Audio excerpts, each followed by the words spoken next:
안녕하세요. 살면서 정말 너무 힘들다, 막막하다 싶은 순간들이 있잖아요.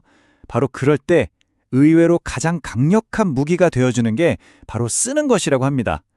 오늘은 도대체 왜 그런 건지 그 얘기를 좀 해보려고 해요. 자, 이 이야기를요, 일기가 아니라 지구상에서 가장 춥고 혹독한 곳에서 벌어진 한 재난에서부터 시작해볼까 합니다.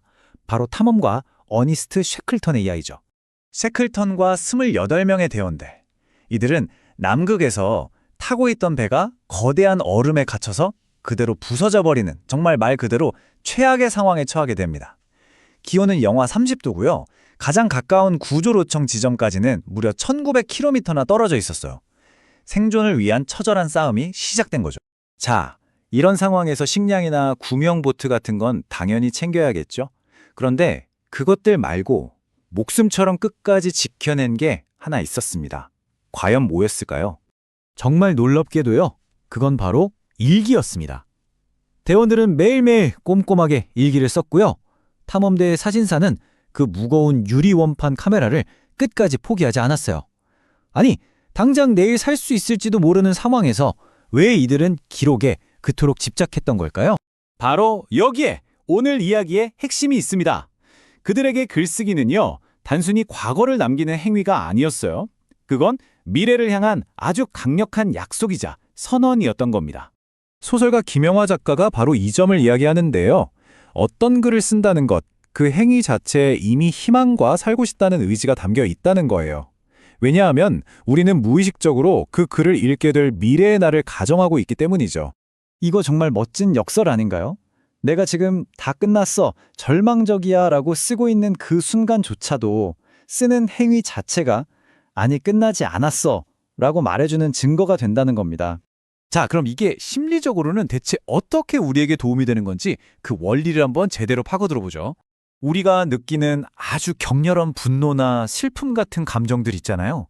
사실 그건 언어로 표현되기 전에는 그냥 형태가 없는 날 것 그대로의 혼돈 덩어리 같은 상태예요. 뭐가 뭔지 모르게 우리를 그냥 압도해버리죠. 그런데 이걸 글로 쓰려고 하면 어떻게 할까요? 이 혼돈의 감정을 논리와 문법, 질서의 세계, 바로 로고스의 세계로 끌고 와야만 합니다. 주어가 뭔지, 서술어가 뭔지 생각하면서 문장을 만들어내야 하죠. 바로 이 과정에서 마법 같은 일이 벌어집니다. 내 안에서 들끓던 감정을 글자로 끄집어내는 순간 우리는 그걸 마치 남의 이야기처럼 한 발짝 떨어져서 볼 수 있게 돼요. 이걸 바로 객관화라고 하는데요. 감정의 폭풍 한가운데서 빠져나와 나 자신을 바라볼 수 있는 힘이 생기는 겁니다. 실제로 김영하 작가는 10대 시절에 썼던 일기를 데스노트라고 불렀다고 해요. 그 안에 막 혼란스러운 감정들을 다 쏟아내면서 스스로를 통제하고 구원하는 말 그대로 생존 도구로 사용했던 거죠. 자, 이제 여기서 한 걸음만 더 나아가 볼게요. 글쓰기가 단순히 순간의 감정을 다스리는 걸 넘어서서 어떻게 나라는 존재 자체를 지켜주는 방패가 되는지 말이죠. 우리가 보통 알츠하이머, 즉 치매라고 하면 과거의 기억을 잃는 경이라고만 생각하잖아요. 그런데 사실 정말 무서운 건요, 과거를 잊는 것보다 미래를 계획하는 능력을 먼저 잃어버린다는 점이에요. 여기 58세라는 비교적 젊은 나이에 조기 알츠하이머 진단을 받은 웬디 미첼이라는 분이 계십니다. 정말 삶이 송두리째 무너지는 것 같은 진단이었겠죠. 하지만 그녀는 주저앉는 대신 자신만의 방식으로 싸우기로 결심합니다. 그녀가 선택한 무기가 바로 글쓰기였습니다. 블로그를 시작해서요, 자신의 모든 생각과 감정, 기억들을 하나하나 기록하기 시작했어요. 사라져가는 자신을 붙잡기 위한 처절한 노력이었죠. 그러니까 질병이 너는 이제 환자일 뿐이야 라고 규정 지으려 할 때 글쓰기면 아니, 나는 여전히 느끼고 생각하는 나 자신이야 라고 선언하는 저항의 행위가 되는 겁니다. 나의 정체성과 존엄을 지키는 가장 강력한 방패가 되어주는 거죠. 자, 그럼 이제 가장 중요한 부분입니다. 이토록 강력한 글쓰기의 힘을 우리 평범한 사람들이 어떻게 우리 삶에 적용할 수 있을까요? 다시 셰클턴 이야기를 한번 돌아가 볼게요. 사실 셰클턴의 진짜 위대함은요, 남극점을 정복하겠다는 원래 목표를 이루지 못했다는 데 있지 않아요. 오히려 그 목표를 과감히 포기하고 모두 살아서 돌아간다는 새로운 목표로 바꾼 그 용기에 있었던 겁니다.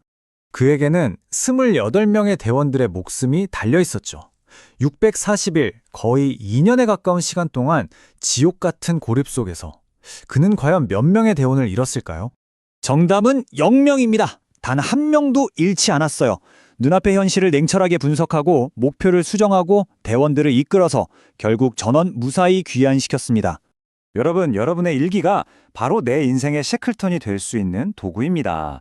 일기를 쓰면서 내 상황을 객관적으로 분석하고 때로는 이 목표는 지금 나한테 무리구나 하고 수정할 용기를 얻고 무엇보다 힘든 나 자신을 격려하고 위로하면서 나의 존엄을 지켜낼 수 있는 거죠. 우리가 살면서 겪는 어려움이 남극의 얼음벌판 같지는 않겠죠. 하지만 저마다의 삶 속에서 길을 잃었다고 느끼는 순간은 분명히 찾아옵니다. 그럴 때 우리를 붙잡아줄 생명줄, 그 본질은 똑같습니다. 바로 기록하는 힘입니다. 이제 여러분의 차례입니다.